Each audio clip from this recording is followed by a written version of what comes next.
Yeah, anyways, so I was there for 4 months,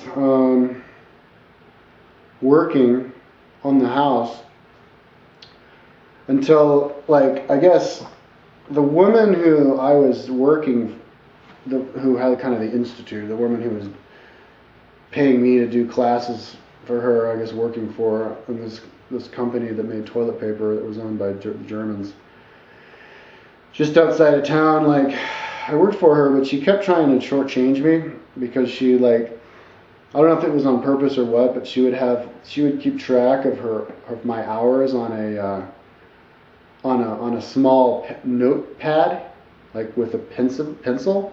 So every month she'd be like, "Yeah, I owe you 250,000 mil pesos." And I'm like, "What? No, you owe me this 400,000." She's like, "What? No, I don't. I owe you this much." And I'm like, "All right, well, look," because I kept track on my little computer. I had a little, what are those called? A little palm. I'm like, "See, look, this is the day I work. This is the day I work." And I added up, and she's like, "Oh, God, you win. Okay, then so pay me." But like one day, but then she'd pay me late. And so that pissed off my wife. And like one night my wife got really pissed off and got really drunk and calls her. But my wife had me get a license plate to her car first. So she got her license plate, found out when she bought the car, what her first name is, what her last name is, where she lives, all this information. So she leaves a message on her phone, like totally drunk and screaming, "You, license plate so-and-so, live at this address so-and-so. If you don't pay Kyle, we're gonna sue your ass. You know, you fucking bitch," and like hangs up. And then like the lady, she never said anything to me, but I think it pissed her off because she ended up firing me. And the reason that she said, it was kind of funny because I was doing this one class on the edge of town, and she'd call me up right at the end of the class and she'd go, "Oh yeah, I need you to take this class." And I'm like, "Yeah, but it takes me 50 minutes to get there, and the class starts in a half hour." And she's like, "Oh, don't worry about that, just show up late." So I go, "Okay." So I go to the class, and I do the class, and then the next day she goes, "Hey, your student said you showed up all sweaty, and so no more classes for you." But you know, I showed up sweaty because I was 20 minutes late. But anyways, so I was thinking, okay, well, I'll just go home. I haven't been home for 4 years, 2.5 months. I've been out of the country.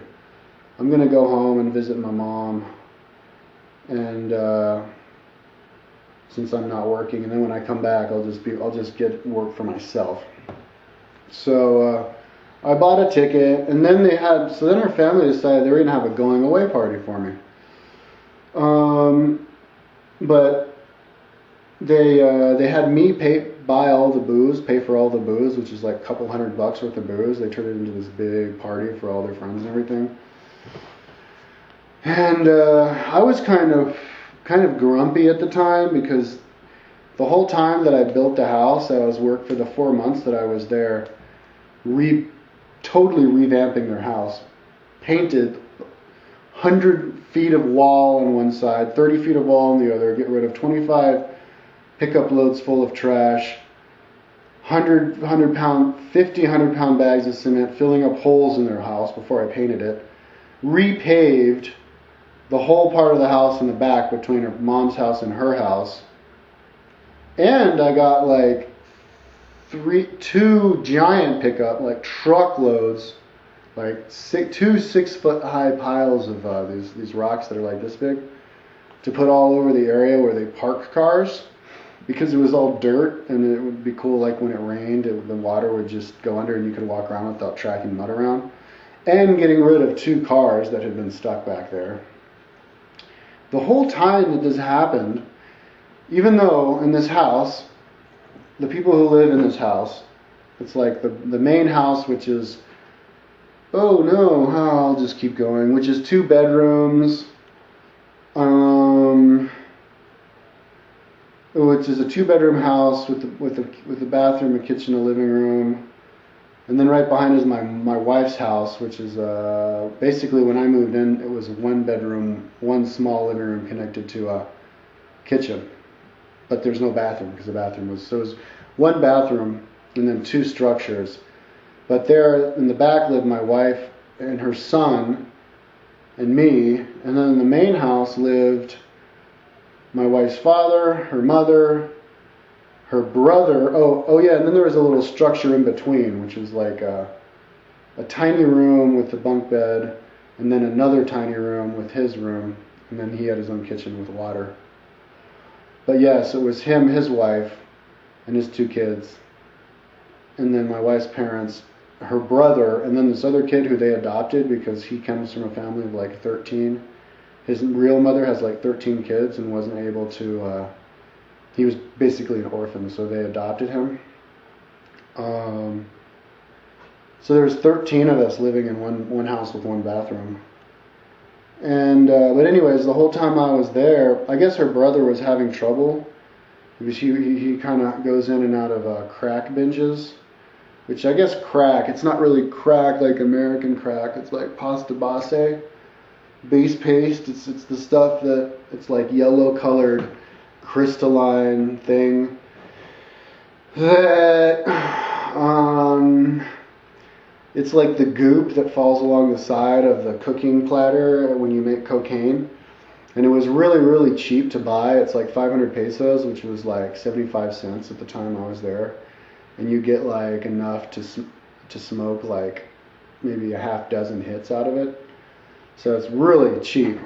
But each time you take an inhalation, it's like, it has a similar feeling of like freebase cocaine, only not quite as strong and definitely not as good, like a lot more unhealthy. And he would have these binges where he would like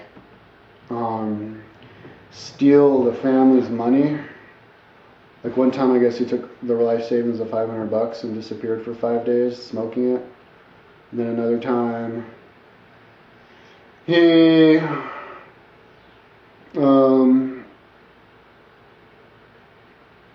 disappeared. And when I was there, he stole all of the appliances out of the living room, and so then they had to actually lock up their main bedroom, and the parents did, and we had to keep our house padlocked. Like if I would go to the bathroom, I'd have to padlock my house because that's what my wife said I would have to do, or else he would go in and steal something. And I guess he had stolen money from her in the past, like a large amount of money before, and so that's why the father of her kid like isn't friends, because I guess he was living there. So anyway, he was going through one of these binges, and so he wasn't really wanting to help me. Like whenever I'd start to work on the house, he would like disappear, and then I'd walk around to go get something at the hardware store, and he'd be sitting on the corner on the sidewalk, just sitting there. So he'd basically avoid me as soon as I start working. And then the other brother who lived there, he's a really cool kid, really good freestyle rapper, but he was lazy. He helped me for like 5 minutes once, but he was working really slow and only did a patch of like this big, patching in bricks. One afternoon his friends came over and helped paint part of the house. But that's it. That's the only help I got in 4 months. Oh, and I also, in that 4 months, I finished building this other house that they made, that this guy made.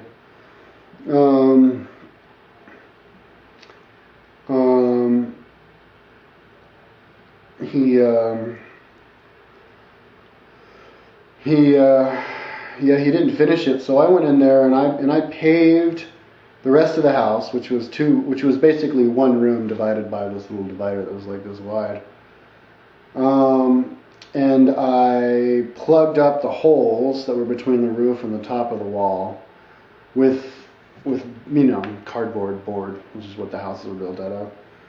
Filled in all of the holes with of the bricks, and then painted the whole house inside and out. And paved a big patio on the front part of the house. And put a door in it on the house.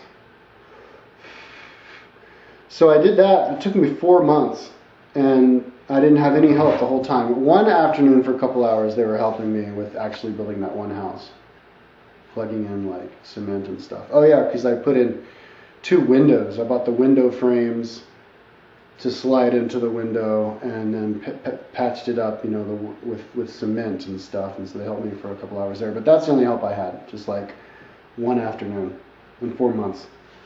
So I was like, kind of like,